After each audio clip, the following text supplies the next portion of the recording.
آج ہم ایک بہت ہی حساس مگر ضروری موضوع پر بات کرنے جا رہے ہیں۔ حال ہی میں ایک بھارتی فلم میں کراچی کو ایک خاص انداز میں دکھایا گیا ہے، ایسا انداز جو نہ ان لوگوں کے لیے بھی سوالیہ نشان ہے جو کبھی اس شہر میں رہے ہی نہیں، لیکن سوال یہ ہے کہ کیا واقعی کراچی ایسا ہے جیسے فلموں میں دکھایا جاتا ہے، یا پھر حقیقت اور نظریات بھی بناتی ہیں۔ جب کسی شہر یا ملک کو بار بار منفی اور غیر اخلاقی ماحول کے ساتھ دکھایا جائے تو دیکھنے والا یہی سمجھتا ہے طرف خوف، بے راہ روی اور غیر حقیقی طرز زندگی ہو۔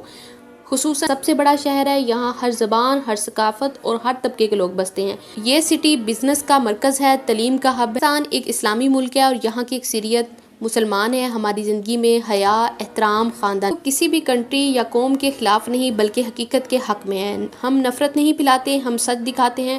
کراچی صرف ایک شہر نہیں، یہ کروڑوں لوگوں کا گھر ہے، ان کی محنت، عزت اور پہچان ہے۔ اگر آپ بھی سمجھتے ہیں کہ فلم اور حقیقت میں فرق ہوتا ہے تو اس ویڈیو کو شیئر کریں